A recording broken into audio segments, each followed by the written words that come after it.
নবী যখন গোটা আরববাসীদের কাছে বিশ্বাসীভাবে একটা গ্রহণযোগ্যতা অর্জন করেছেন, সকলের টাকা পয়সাগুলো নবীজির কাছে জমা রাখে। সবার কাছে মানুষ যার অমূল্য সম্পদ কিন্তু জমা রাখে না, যাকে মানুষ ভালোবাসে, বিশ্বাস স্থাপন করে, যার প্রতি তার বিশ্বাস হয়, তার কাছেই জমা রাখে। আল্লাহ তাআলা আমার আপনার পয়গম্বরকে এমন ভাবে আল্লাহ তাআলা গোটা আরববাসীদের কাছে তদানীন্ত সময় মক্কা নগরীর মধ্যে যারা বসবাস করত, তাদের আমানতের টাকাগুলো নবীজির কাছে জমা রাখত। আমার আল্লাহ তাআলা বলেন, ও আমার বন্ধু, আমি আপনাকে যে মিশন দিয়ে দুনিয়ার জমিনে পাঠাইলাম, আপনি আপনার মিশন চালু করে দেন। আল্লাহর হাবিব সাল্লাল্লাহু আলাইহি ওয়াসাল্লামকে আমার আল্লাহ তাআলা কোরআনের মাধ্যমে জানায়া দেয়, ও আমার হাবিব, ইয়া আইয়ুহার রাসূল বাল্লিগ মা উনজিলা ইলাইকা মির রাব্বিক ওয়া ইল্লাম তাফআল ফামা বাল্লাগতা রিসালাতা ওয়াল্লাহু ইয়াসিমুকা মিনান নাস। আমার আল্লাহ তাআলা বলেন, আমি আপনাকে দুনিয়ার জমিনে যে আমানত দিয়েছি, আপনি সে আমানত প্রচার করেন। আমানত কি?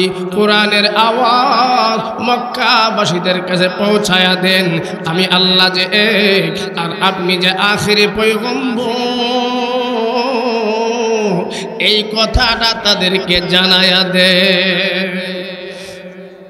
আমার নবীজি সাফা পাহাড় অথবা আবু কুবাইস, এই দুইটা পাহাড় যে কোনো একটার মধ্যে উঠে গেলেন।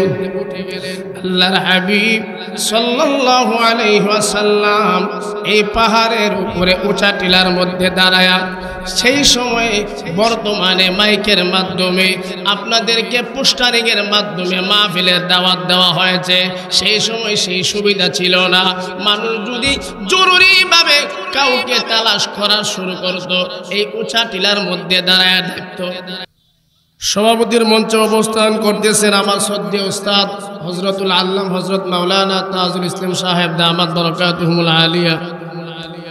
আমার আগে অত্যন্ত চমৎকার বয়ান করে গেলেন। আমাদের ব্রাহ্মণবাড়িয়ার গর্ব গোটা বাংলাদেশে ভ্রমণ করতেছে। আপনারা ওনার জবান থেকে মূল্যবান তাকরীর শুনতেছিলেন। নবীজির শান মান নিয়ে আপনাদেরকে চমৎকার ভাষায় নবীজির ইতিহাস আপনাদেরকে শোনায় গেলেন। নবীজির শান মান যদি গোটা পৃথিবীর সমস্ত সাগরের পানিগুলো এক জায়গায় রাখা হয়, গাছপালা তরুলতা সমস্ত কিছুকে যদি আপনি কলম বানান, সব কিছু শেষ হয়ে যাবে, কিন্তু নবীজির শান মান বয়ান করে বর্ণনা করে কিয়ামত পর্যন্ত কেউ পারবে না। আল্লাহ সুবহানাহু ওয়া তাআলা আমার আপনার পয়গম্বরকে এত সুন্দর করে বানিয়েছিলেন। জিবরাইল আমিন নবীজির সামনে হাজির হয়ে বললেন, নবীজি, আল্লাহ তাআলা আমাকে সমস্ত ফেরেশতাদের লিডার বানাইল, টিচার, কিন্তু আমি আপনার মতো এত সুন্দর কাউকে আমি দেখি নাই, কোন সৃষ্টি আপনার মতো দেখি নাই। সুবহানাল্লাহ, জোরে বলেন। আল্লাহ তাআলা বলেন, জিবরাইল, আমি আল্লাহ তাআলা পৃথিবীর জমিনে যত মাখলুকাত সৃষ্টি করেছি, জানা অজানা যত কিছু সৃষ্টি আছে, আমি আল্লাহ তাআলা বলতেছি, আমি আমার বন্ধুর মতো এত সুন্দর করে আর কাউকে বানাই। সেই রহমাতুল লিল আলামিন যখন মক্কার জমিনে আগমন করলেন, সবাই নবীজিকে মুহাব্বত করতে লাগলেন। আমি বিস্তারিত আলোচনা না করে আপনাদেরকে সংক্ষেপে একটু সামনে যাব ইনশাআল্লাহ। 40 বছর পর্যন্ত নবীজিকে সবাই মুহাব্বত করেন। ভালোবাসে। নবীজির দোষ বলতে তদানীন্তন সময় মক্কার মধ্যে কেউ বলতো না, শুধু ভালোর গুণটাই সকলের মুখে মুখে ছিল। সবাই বলতো মুহাম্মদ আল আমিন, তোমার মতো সত্যবাদী এই পৃথিবীতে আর কেউ হতেই পারে। আল্লাহর হাবিব সাল্লাল্লাহু আলাইহি ওয়াসাল্লাম গোটা আরববাসীর কাছে বিশ্বাসী এই গ্রহণযোগ্যতা অর্জন করে ফেললেন। আমার আল্লাহ তাআলা বলেন, বন্ধু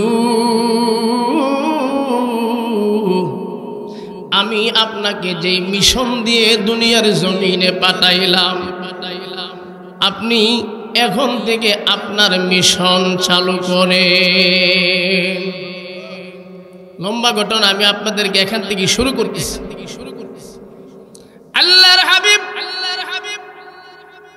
রাহমাতুল লিল আলামিন নবী যখন গোটা আরববাসীদের কাছে বিশ্বাসীভাবে একটা গ্রহণযোগ্যতা অর্জন করেছেন, সকলের টাকা পয়সাগুলো নবীজির কাছে জমা রাখে। সবার কাছে মানুষ যার অমূল্য সম্পদ কিন্তু জমা রাখে না, যাকে মানুষ ভালোবাসে, বিশ্বাস স্থাপন করে, যার প্রতি তার বিশ্বাস হয়, তার কাছেই জমা রাখে।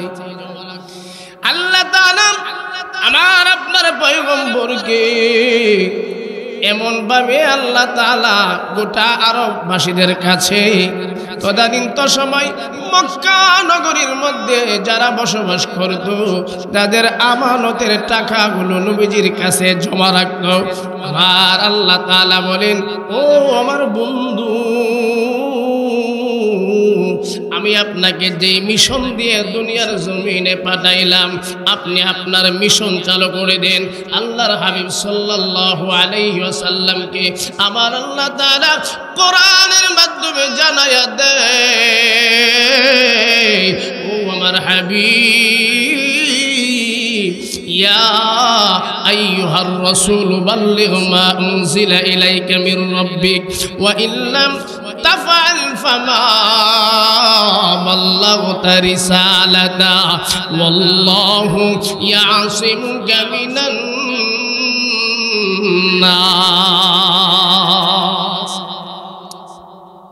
আমার আল্লাহ তাআলা বলেন, আমি আপনাকে দুনিয়ার জমিনে যে আমানত দিয়েছি, আপনি সে আমানত প্রচার করেন। আমানত কি? কোরআনের আওয়াজ মক্কাবাসীদের কাছে পৌঁছায়া দেন। আমি আল্লাহ যে এক, আর আপনি যে আখিরি পয়গম্বর, এই কথাটা তাদেরকে জানায়া দেন। আমার নবীজি সাফা পাহাড় অথবা আবু কুবাইস, এই দুইটা পাহাড় যে কোনো একটার মধ্যে উঠে গেলেন।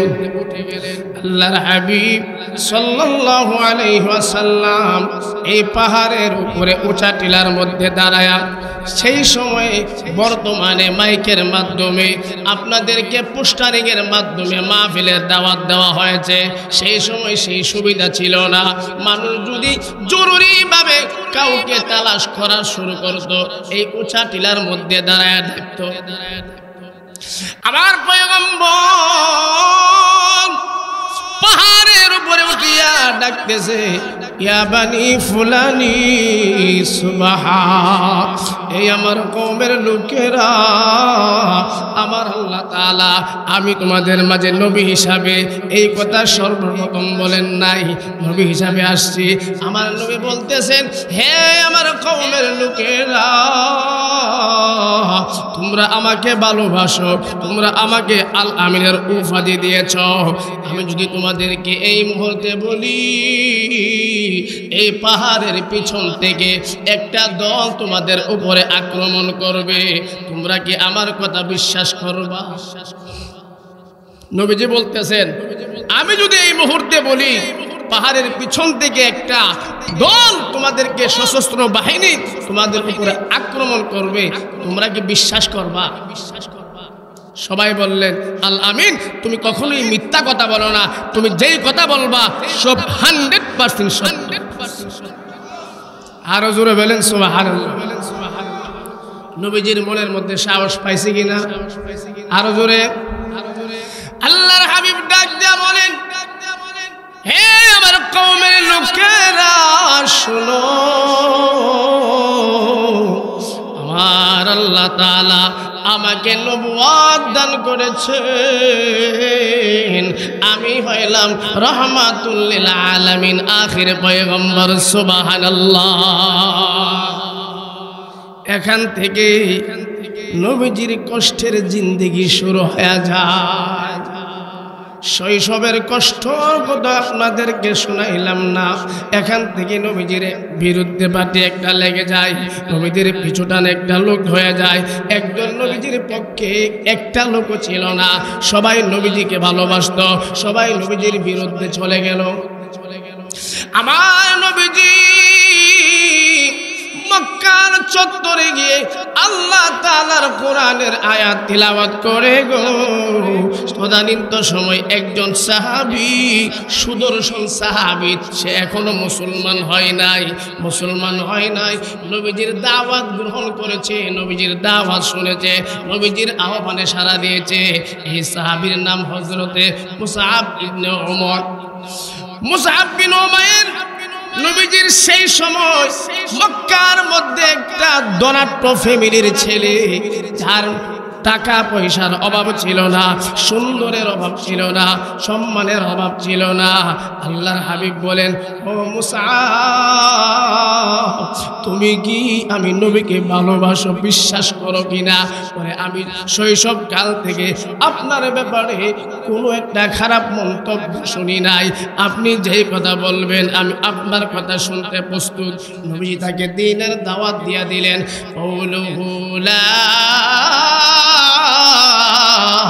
ইলাহা ইল্লাল্লাহ, সুবহানাল্লাহ। সেই সময়ে হযরত মুসআব উমাইর সুদর্শন যুবক, টকবকে যুবক, মুসলমান হওয়ার পরে ইসলামের বিধিবিধান যতটুকু নবীজির কাছ থেকে শুনে প্রকাশ্যে কিন্তু বলতে পারে না, সে মারার চেষ্টা করতেছে। উনার আম্মা জান, উনার হাবভাব বেশি ভালো দেখতেছেন। হাই হাই, আমার এত সুন্দর সন্তান দাঁড়িয়ে রেখে দিছি, কোথায় যেন চলে যায়, তার হুদিস পাই না। বাড়ির মধ্যে আসার পরে তার আচার আচরণ পরিবর্তন হয়ে গেছে, কারণ কি? হযরতে মুসআব ডাক দিয়া বলেন, আম্মা, আম্মা গো, আমি আখিরাতের সন্ধান পেয়েছি, আমি আখিরি পয়গম্বর নবী রাহমাতুল লিল আলামিনের হাতে হাত রেখে কালিমা পড়ে মুসলমান হয়েছি। সুবহানাল্লাহ। এই কথা শোনার পরে হযরত মুসআব বিন উমাইরের আম্মা ইহুদি কাফের, মুশরিক, তার শরীরের মধ্যে আগুন লেগে যায়। তাকে বুঝাইবার চেষ্টা করে, কিন্তু যারা মুসলমান, একবার যারা কালিমাকে আপন করে নেই, তারা জীবন চলে যাবে, তারপরেও ইসলাম ধর্ম। ইতিহাস প্রমাণ করেছে নবীজির সাহাবী হযরতে মুসআব বিন উমাইর রাদিয়াল্লাহু তাআলা আনহুর হাত পাগুলো বেঁধে ফেললেন, ঘর থেকে বের হতে পারে না। তারপরে নবীজির নাম তার জবান থেকে ফেলাই না, খানা বন্ধ করে দিয়েছে, ঘর থেকে বের হতে পারে না। আল্লাহর নবীর সাহাবী, কত বড় আশিক সাহাবী, ও মোহনপুরের যুবক, ইসলাম তুমি গ্রহণ করেছ, ইসলামকে ভালোবেসে কি ত্যাগ স্বীকার করেছ তুমি? টাকার অভাব ছিল না, সম্মানের অভাব ছিল না, নবীজির হাতে হাত রেখে কালিমা পড়ে মুসলমান হওয়ার কারণে তার হাত পা গুলো বেঁধে মক্কার গলিতে গলিতে নিয়ে যায়। মানুষ যেন তাকে দেখে তাকে লজ্জা দেয়, কিন্তু আল্লাহর নবীর সাহাবী আল্লাহকে এক আল্লাহ বলে স্বীকার করেছে, নবীকে রাহমাতুল লিল আলামিন হিসাবে গ্রহণ করে নিয়েছে। হযরতে মুসআব বলেন, আম্মা, আমার জীবন যদি চলিয়া যায় আমি মরতে রাজি আছি গো, তারপরে ইসলাম ধর্ম ছাড়তে রাজি না। এই কষ্টের পর কষ্ট, এই মক্কার কাফেরেরা সুদর্শন সুন্দর যুবক আল্লাহর নবীর সাহাবী হযরতে মুসআব বিন উমাইরকে দিতেছে। এক পর্যায়ে তার মা, না হলে তো মা, যদিও কাফের, মার মনে দয়া লাগছে, সন্তান আমি তোকে ছেড়ে দে, রাতের আধারে তুই এই মক্কা থেকে তুই অন্যত্র চলে যাবি। নবীজির সাহাবী নবীজির কাছ থেকে অনুমতি নিয়ে মক্কা থেকে হিজরত করে মদিনার মধ্যে গেলেন।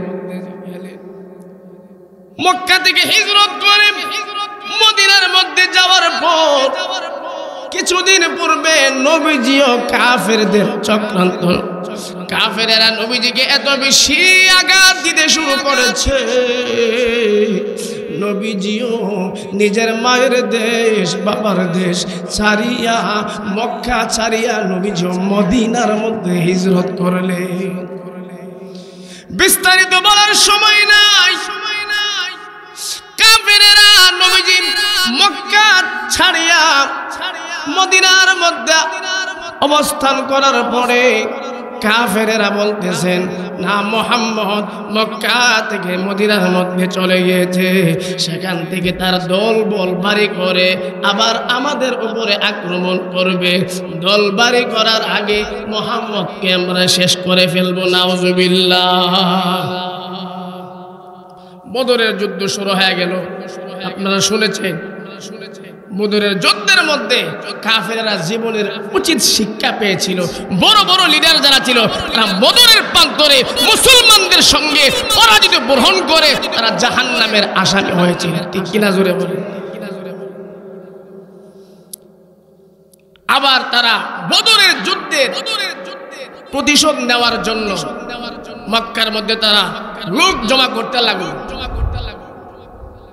লোক জমা করার পরে উহুদের প্রান্তরে চলে আসবে, এমন সময় নবীজি শুনতে পাইলেন কাফেররা দল ভারী করে মক্কা থেকে মদিনার দিকে আসতেছে। আল্লাহর হাবিব ডাক দিয়া বলেন, যে সমস্ত সাহাবীরা নবীজির সঙ্গে মক্কা থেকে হিজরত করে মদিনায় আগমন করেছিলেন, আল্লাহর হাবিব সাহাবীদেরকে ডেকে ডেকে বলেন, ও সাহাবীরা শুনছো, কাফেরেরা মক্কা থেকে দল বল বাড়ি করে আমাদেরকে শেষ করার জন্য মদিনার দিকে আগমন করতেছে, মদিনার পথ তারা ধরেছে। নবীজির সাহাবীদের সঙ্গে পরামর্শ করলেন, এই জন্য আমরা যারা এখানের মধ্যে ওয়াজ শোনার জন্য আসছি, যে কোনো কাজ করব ভালো কাজ আগে পরামর্শ করব। পরামর্শের ব্যাপারে কোরআনের আয়াতও আসছে, আমরা শুরবাইনাহুম, পরামর্শ করে কাজ করলে এটার মধ্যে বরকত হয়। ঠিক কিনা জুড়ে বলেন। আল্লাহর হাবিব সাহাবায়ে কেরামদেরকে ডাক দিয়া বলেন, সাহাবীরা কাফেরেরা মক্কা থেকে দলবল বাড়ি করে মদিনার দিকে আগমন করতেছে, আমাদেরকে শেষ করে দেওয়ার জন্য কি করা যায়? আল্লাহ নবীর জবান মুবারক দিয়া একটা উচ্চারণ বের হয়ে গেল, সাহাবীরা আমার মুসআব বিন উমাইরকে আমি ইহুদের যুদ্ধের সেনা প্রধান বানাইতে চাই, ইসলামের ঝান্ডাটা তার হাতে দিতে চাই। আল্লাহ নবীর সাহাবী, যেই সাহাবী নবীজির আগে মক্কা থেকে হিজরত করে মদিনার মধ্যে আশ্রয় নিয়েছিলেন, সেই মুসআব বিন উমাইর রাদিয়াল্লাহু তাআলা আনহুকে সেনা প্রধান বানাইয়া আল্লাহর নবী নিজে উহুদের প্রান্তরে চলে গেলেন। সুবহানাল্লাহ। ইতিহাস প্রমাণ করেছে মুসলমানেরা এবং কাফেরদের সঙ্গে তুমুল ভাবে যুদ্ধ শুরু হয়েছে। আল্লাহর নবীর সাহাবী হযরতে মুসআব রাদিয়াল্লাহু তাআলা আনহু ইসলামের পতাকা, ইসলামের ঝান্ডাটা হাতের মধ্যে উঠায়া ধরেছেন। কাফেরেরা আল্লাহর নবীর সাহাবীর ডান হাতটা কেটে দিয়েছে। নাউজুবিল্লাহ জোরে বলে, আর জোরে বলেন নাউজুবিল্লাহ। সহজ মনে করছে আমরা মুসলমান, গরু খাবেন না মুসলমান, মায়ের দেখলে ফিচ্ছাই সিন্নি দেখলাম। নবীজির হাতে হাত রেখে মুসলমান হয়েছে আল্লাহর নবীর সাহাবী, তার ডান হাতটা কেটে দিয়েছে কাফেরেরা। আল্লাহর নবীর সাহাবী এই ইসলামের ঝান্ডাটা বাম হাতের মধ্যে উঠায় নিয়েছে, কাফেরেরা তার বাম হাতটাকেও কেটে দিয়েছে। আল্লাহর নবীর সাহাবী কামড় মারিয়া ইসলামের ঝান্ডা উঠায় ধরে রাখছে। তার কিছুক্ষণ পরে কাফেরেরা আল্লাহর নবীর সাহাবী হযরতে মুসআব বিন উমাইর রাদিয়াল্লাহু তাআলা আনহুর মাথাটা কেটে দিয়েছে, তাকে শাহাদাত বরণ শাহাদাতের পেয়ালা পান করার সুযোগ করে দিয়েছেন। আল্লাহর নবীর সাহাবী শহীদ হয়েছেন উহুদের প্রান্তরে। আল্লাহর নবীর সাহাবী এইভাবে কাফেরদের সঙ্গে যুদ্ধ করে আল্লাহর তৈরি জান্নাতের মেহমান হয়ে গিয়েছে। হযরতে মুসআব রাদিয়াল্লাহু তাআলা কাফেরদের হাতে শাহাদাত বরণ করেছে। আল্লাহর নবী ডাক দেয়া বলেন, সাহাবীরা এই যুদ্ধের ময়দানে আমি একজন লোক আমাদের পক্ষে এই ময়দানের মধ্যে সে লড়াই করতে দেখেছি, কিন্তু তার চেহারা মুবারক কালো কাপড় দিয়া ঢাকা ছিল। এই লোকটাকে এই লোকটাকে মুসলমানদের পক্ষে কালো কাপড় মাথার মধ্যে পেছাইয়া চেহারাটা আড়াল করিয়া মুসলমানদের পক্ষে যুদ্ধ করেছে। এই লোকটাকে, এই লোকটা কোথায়? আল্লাহর নবীর সাহাবীরা যুদ্ধের ময়দানে যুদ্ধ শেষ হওয়ার পরে তন্ন তন্ন করে খোঁজা শুরু করলেন। একজন সাহাবী দৌড়াইয়া এসে ডাক দিয়া বলেন, নবীজি এটা আপনার সাহাবী হযরতে সাদ সালামী। নবীজি এই কথা শোনার পর আশ্চর্য হয়ে গেলেন। হে মোহনপুরের যুবক, পর্দার আড়ালের মা বোনেরা গো শুনো, আল্লাহর নবী ডাক দিয়ে বলেন, সাহাবীরা আমি না আমার সাহাবী হযরতে সাদে সালামীর বিবাহ ঠিক করে আসলাম। আমার সাহাবী উহুদের প্রান্তরে কেমন করে আসলো? হযরতে সাদে সালামীর উহুদের যুদ্ধের কিছুদিন আগে নবীজিকে বলতেছেন, নবীজি আমার বিয়ের বয়স পার হয়ে যাচ্ছে, আমারও তো বিয়ে করতে মন চায়, কিন্তু আমার যে অবস্থা, চেহারার অবস্থা ভালো না, টাকা পয়সা নাই, আমার কাছে কেউ মেয়ে বিয়ে দিতে রাজি না। নবীজি বলেন মুস্কি হাসি দিয়ে, সাহাবী তোমার কাছে কেউ তাদের মেয়ে বিয়ে দিতে রাজি না, আমি তোমাকে একটা পত্র লেখা দেই, এই পত্রটা নিয়ে আমার সাহাবী আব্দুল ওয়াহাবের বাড়ির মধ্যে যাবে। আব্দুল ওয়াহাব সেই সময় মদিনার মধ্যে একজন প্রসিদ্ধ ব্যবসায়ী এবং বড়লোক সাহাবী। ওনার একটা মেয়ে ছিল, এই মেয়েটা এতই সুন্দরী ছিল, সেই সময়ে এই মেয়েটাকে বলতো হুরে মদিনা, মানে মদিনার হুরপুরি। সুবহানাল্লাহ। এই কালো সাহাবীকে নবীজি পত্র লেখা দিলেন, তুমি আব্দুল ওয়াহাবের বাড়িতে যাও, এই চিঠিটা দেইবা আর বলবা নবীজি পাঠাইছে। চিঠির মধ্যে লেখা, নবীজি উকিল সাজিয়া এই সাদে সালামী রাদিয়াল্লাহু তাআলা আনহুর বিবাহের প্রস্তাব পাঠাইলেন ওনার মেয়ের জন্য। নবীজির সাহাবী এই চিঠিটা দেখার পরে হতভম্ব হয়ে গেলেন, হায় হায়, নবীজি এমন একজন সাহাবীকে আমার বাড়ির মধ্যে পাঠাইলো, আমার মেয়ে এত সুন্দরী এবং প্রস্তাবটা কে দিছে এই চিন্তা করতেছে। আমার মেয়ে যদি রাজি না হয়, হযরতে সাআদ সালামী রাদিয়াল্লাহু তাআলা আনহু এবং নবীজির সাহাবী হযরতে আব্দুল ওয়াহাব এই কথা বলতেছেন। ঘরের প্রবেশ ভিতর থেকে নবীজির সাহাবী মেয়ে হুরে মদিনা এই সুন্দরী মেয়েটা ডাক দিয়া বলেন, আব্বা এই চিঠির মধ্যে কি লেখা? নবীজির সাহাবী ডাক দিয়া বলেন, মারে এই চিঠি সাধারণ কোন মানুষের চিঠি না, এই চিঠি স্বয়ং রাহমাতুল লিল আলামিন পাঠাইল। সুবহানাল্লাহ। এই চিঠি সাধারণ কোনো মানুষ পাঠায় নাই, এটা রহমাতুল লিল আলামিনের চিঠি। মা তোর বিবাহের প্রস্তাব দিয়া এই সাআদে সালামীকে আমার বাড়ির মধ্যে পাঠায়। নবীজির সাহাবী হযরতে আব্দুল ওয়াহাব ডাক দিয়া বলেন, আমার সন্তান রে, এই চিঠি সাধারণ কোনো মানুষ পাঠায় নাই, আমার প্রিয় নবীজি এই চিঠির মধ্যে তার সাহাবী হযরতে সাআদে সালামীর বিবাহের প্রস্তাব দিয়া পাঠাইল। এই মেয়েটা ডাক দিয়া বলেন, আব্বা এই দুনিয়াটা হলো ক্ষণস্থায়ী, আমার নবীজি আমাকে পছন্দ করেছে, আমার বাড়ির মধ্যে প্রস্তাব পাঠাইল, আমি রাজি হয়ে গেলাম। কালো সাহাবী হযরতে সাআদে সালামী দৌড়তে দৌড়তে নবীজির দরবারে আসছে। নবীজি আমার কাছে বিয়ে দেওয়ার জন্য তারা রাজি। নবী ডাক দিয়ে বলেন, সাহাবী তোর কপাল খুইলা গেছে।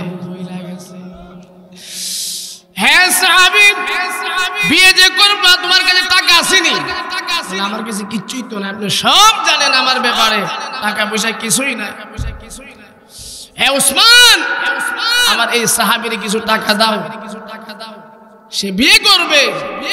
উসমান রাদিয়াল্লাহু তাআলা আনহু কিছু টাকা দিলেন। টাকা দেওয়ার পরে উনি এই টাকাগুলো নিয়ে মদিনার মার্কেটে চলে গেলেন বিয়ের সদাই করার জন্য।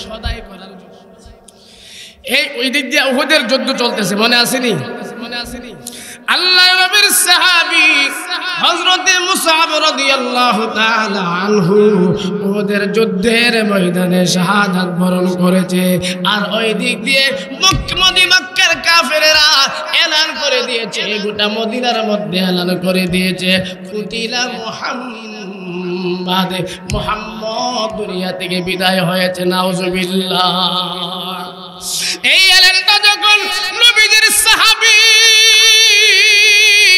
হযরতে সাআদে সালামী রাদিয়াল্লাহু তাআলা আনহুর কান পর্যন্ত পৌঁছে যায়, নবীজির সাহাবী ডাক দিয়া বলেন, এই মদিনার দোকানদারেরা, আমার নবীজি আমার বিবাহের জন্য আমাকে মার্কেট করার জন্য কিছু টাকা দিয়ে পাঠাইছিল।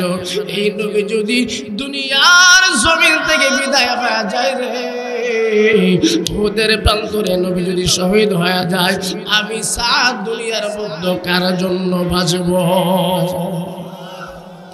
আমার নবী যে মদিনায় যায়, আমি সাত এই দুনিয়ার মধ্যে বাঁচার দরকার নাই।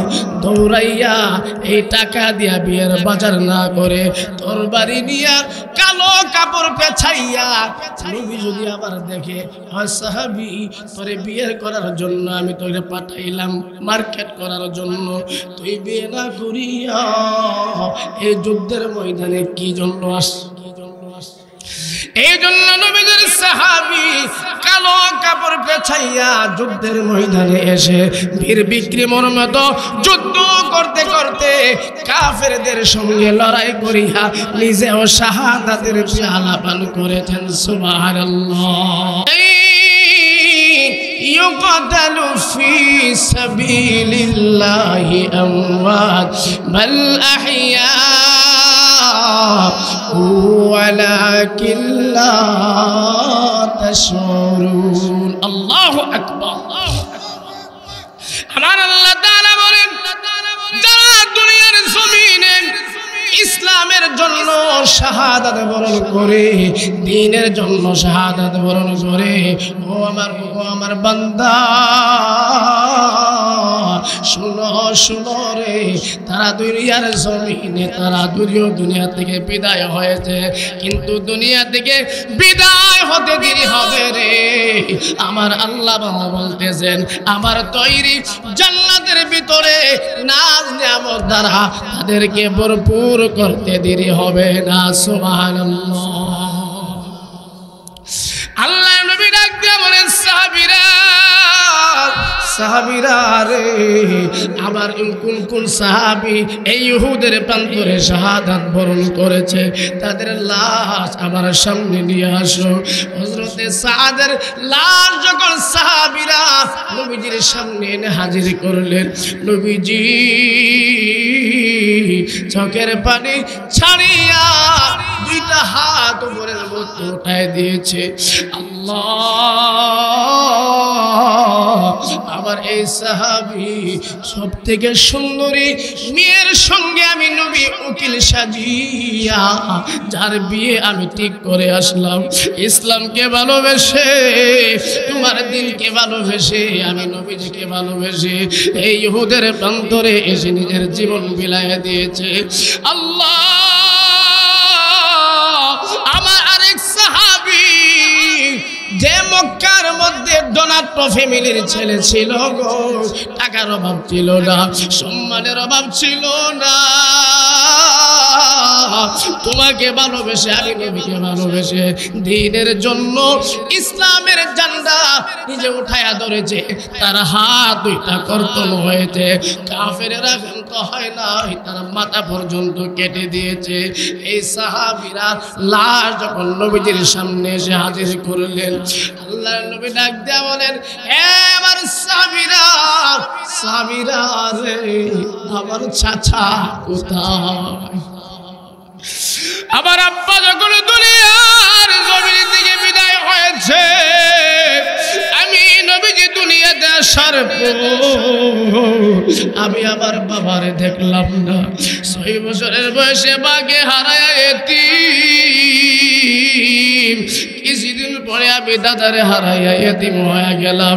আমি আমার চাচা আবু তালেবের কাছে বড় হলাম, আর আমি যখন দ্বীনের দাওয়াত দেওয়া শুরু করলাম, আল্লাহ যখন আমাকে আদেশ করেছেন, ইয়া আইয়ুহার রাসূল বাল্লিগ মা উনজিলা ইলাইকা মির রাব্বিক ওয়া ইল্লাম তাফআল ফামা বাল্লাগতা রিসালাতা ওয়াল্লাহু ইয়াসিমুকা মিনান নাস।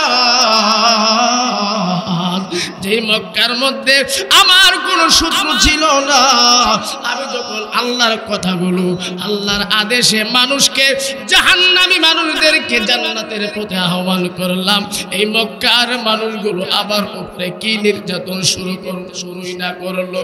আমার চাচা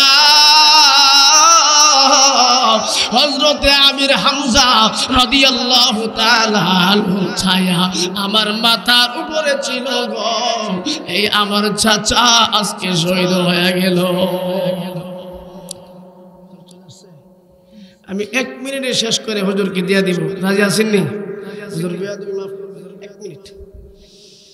হে মোহনপুরের যুবক, হে মুরব্বি বাবা, নিজের নিজে মুসলমান দাবি করো, ইসলামের জন্য কি অবদান রাখতে পেরেছ, একটু বালিশের মধ্যে মাথাটা লাগাও। নবীজির চাচা হযরতে আমির হামজা রাদিয়াল্লাহু তাআলা আনহু যতদিন দুনিয়ার জমিনে বেঁচে ছিল, কাফেরদের সামনে বুক ফুলাইয়া ডেকে ডেকে বলতো, হে মক্কার কাফেরের দল,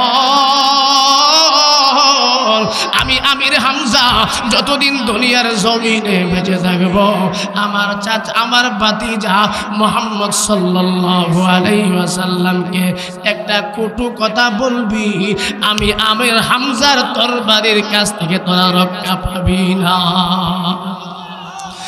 নবীজির চাচা দুনিয়ার জমিন থেকে বিদায় হয়েছে, সংক্ষেপে বলে যায়, আল্লাহর নবী ডাক দিয়া বলেন, এই লাশগুলোকে বিনা গোসলে দাফন করো। হযরতে আমির হামজা রাদিয়াল্লাহু তাআলা আনহুর এইভাবে যখন তার বুকটা চিরিয়া কলজাটা বের করে হিন্দা চিবায়া চিবায়া খেয়েছিল, আমার নবী যে এই দৃশ্যটা দেখার পরে এত বেশি মন খারাপ করেছিল, আমার আল্লাহ ডাক দিয়া বলেন, ও আমার বন্ধু, আপনি রাগ করবেন না, আপনি বেজার হবেন না। আমার আল্লাহ তাআলা বলেন, আসাদুল্লাহি ওয়া আসাদু রাসূলিহি ওয়া হামজাতু আসাদুল্লাহি আসাদু রাসূলিহি।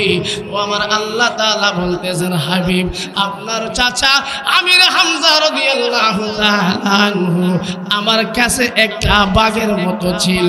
সুবহানাল্লাহ। দুনিয়ার জমিনে যেমন বাঘের মতো ইসলামের জন্য লড়াই করে শাহাদাত বরণ করে গিয়েছেন, আল্লাহ তাআলা নিজে সার্টিফিকেট দিয়েছেন, আমার কাছেও সে আসাদ, আমার মতো সে বাঘের মতো। সুবহানাল্লাহ। সে আমির হামজা রাদিয়াল্লাহু তাআলা আনহু ইতিহাস যদি আপনাদেরকে বলতে চাই, বহু সময়ের প্রয়োজন। নবীজির চাচা সেখানের মধ্যে শাহাদাত বরণ করেছেন একমাত্র ইসলামের জন্য। ওনার যেই পরিমাণ ওনার দেহটা ছিল, বুড়ি ছিল, কাপড় দিয়ে পা থেকে মাথা পর্যন্ত ঢাকবে, সেই কাপড়ও সেই নবীজির চাচা পাই নাই। এই ত্যাগ স্বীকার ইসলামের জন্য কিয়ামত পর্যন্ত যত আনেওয়ালা উম্মত দুনিয়ার জমিনে আসবে, তাদেরকে শিক্ষা দেওয়ার জন্য আজকে হিন্দুর গোষ্ঠীরা মুসলমানদের সন্তানদেরকে, আজকের খবর আপনারা অনেকেই শুনেছেন, একজন মুসলমান আইনজীবীকে গলার মধ্যে ছুরি চালাইয়া শাহাদাত বরণ করতে বাধ্য করেছে। আজকে নিজেরা মুসলমান দাবি করি, বছরে বছরে গরু কুরবানি করি, আত্মীয় স্বজন দাওয়াত করে আমরা আনন্দ উদযাপন করি, গরুর গোশত খাই, এই জায়গার গোশত মজা লাগে, এই জায়গার গোশত মজা লাগে। অথচ নবীজির সাহাবীদের ইতিহাস যদি এক একজন সাহাবীর ইতিহাস আমি আপনাদেরকে শোনাই, ঘন্টার পর ঘন্টা চলে যাবে। এক একজন সাহাবীর করুণ ইতিহাস আপনারা শুনতে পারবেন, কিন্তু তার থেকে যদি আমরা সামান্যটুকু অর্জন করতে পারতাম, নিজেদের ঈমান আল্লাহর কাছে মর্যাদাপূর্ণ হয়ে যেত। আজকে হিন্দুর বাচ্চারা মুসলমানদের সন্তানদের গলার মধ্যে ছুরি চালাইবার সাহস পেত না। এই জন্য বলতে গেলাম, আপনি যখন হক কথা বলবেন, আপনি সর্বপ্রথম আপনার বিবির কাছে খারাপ হয়ে যাবেন, বাড়ির কাছে খারাপ হয়ে যাবেন, পাড়াপতির কাছে আপনি খারাপ হয়ে গেলেন, দুনিয়ার সবার কাছে খারাপ হতে হয়। আমার আল্লাহ যদি খুশি থাকেন, আমরা কিয়ামত পর্যন্ত, মরণ পর্যন্ত ইসলামের পক্ষে থাকতে রাজি আছি না ইনশাআল্লাহ। আমরা কারা কারা ইসলামের পক্ষে নিজের জীবনকে উৎসর্গ করে দিতে চাই? সকলে হাতটা উঠায়। আল্লাহ তাআলা আমাদের সকলকে ইসলামের জন্য নিজেদের জীবনকে সাহাবীদের মতো কুরবান করার তৌফিক দান করুন। সবাই জোরে বলেন আমিন, আরো জোরে বলেন আমিন। চলে আসছে হুজুরকে রেখে আমি আমার অসমাপ্ত আলোচনা, আপনাদের সন্তান এই এলাকার মধ্যে আমি পড়াশোনা করেছি, এই জন্য আমি আবেগ নিয়ে আসি। আল্লাহ তাআলা যেন আমাকে সহি সালামতে দ্বীনের কাজটুকু, এই দ্বীনের কাজ যে করতেছি বিভিন্ন জায়গায়, আল্লাহ তাআলা যেন আমাকে বিভিন্ন বালা মুসিবত থেকে হেফাজত করে। আপনারা দোয়া করতে রাজি আছেননি? আসসালামু আলাইকুম ওয়া রাহমাতুল্লাহি ওয়া বারাকাতুহু।